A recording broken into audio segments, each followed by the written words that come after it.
दोस्तों, आज हम इस कहानी में बात करेंगे द कंज्यूरिंग यूनिवर्स की लास्ट राइट के बारे में। आइए जानते हैं ये कहानी हमें कितनी डराती है। कभी कभी अतीत के अंधेरे साए हमारे वर्तमान तक चले आते हैं। यह कहानी है एड और लॉरेन वॉरेन की, दुनिया के सबसे मशहूर पैरानॉर्मल इन्वेस्टिगेटर्स की कहानी, जो शुरू हुई थी उनके पहले केस से और अब पहुंच चुकी है लास्ट राइट्स तक। ये सिर्फ एक केस नहीं है, बल्कि वॉरेन परिवार की सबसे बड़ी, सबसे खतरनाक लड़ाई है। साल था 1986 का। पेंसिल्वेनिया, अमेरिका का एक साधारण परिवार, स्मॉल फैमिली, अपने नए घर में रहने आई। पर ये घर सामान्य नहीं था। दीवारों से अजीब आवाज़ें, फर्श पर खून जैसे धब्बे, बच्चों की चीखें और फिर दिखाई देने लगा वो साया, वो दानव जो इस परिवार को तोड़ने आया था। इसी केस में शामिल हुए वॉरेन दंपत्ति, एड और लॉरेन।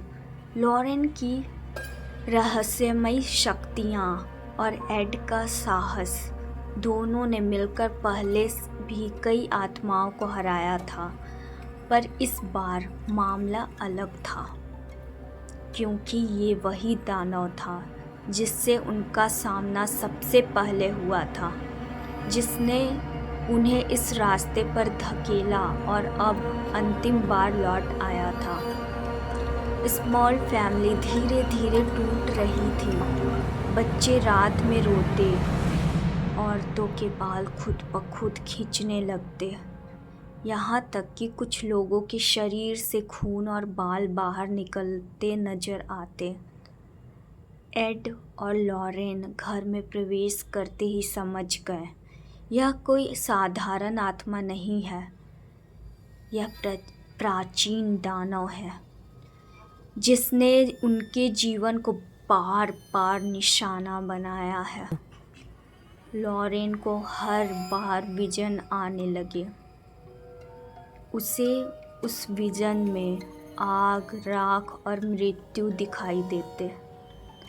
एड की तबीयत बिगड़ने लगी, जैसे उस पर कोई अदृश्य हाथ पकड़कर उसकी सांसें रोक रहा हो। और इसी दौरान एक और चौंकाने वाली उपस्थिति सामने आई, एनाबेल। हाँ, वही कुख्यात गुड़िया, जैसे किसी अनदेखे धागे से बंधकर इस कहानी में खिंच आई हो। वॉरेन समझ गए, ये दानव सिर्फ स्मॉल फैमिली को नहीं, बल्कि उनके अपने परिवार को भी ख़त्म करना चाहता है। कहानी अब सिर्फ जांच पड़ताल तक सीमित नहीं थी, क्योंकि इस बार खतरे में थी उनकी बेटी जूडी वॉरेन। जूडी के पास भी अपनी माँ की तरह संवेदनशीलता थी। वो आत्माओं की मौजूदगी महसूस कर सकती थी, पर एक युवा लड़की के लिए ये वरदान नहीं, अभिशाप था। दानव सीधे जूडी के सपनों में घुस आया। वो बार बार दिखने लगा, अगर तुम्हारे माँ बाप मुझे रोक सकते हैं तो तुम्हें क्यों डर लगता है। जूडी के दोस्त टॉनी भी इन घटनाओं में फंस गए।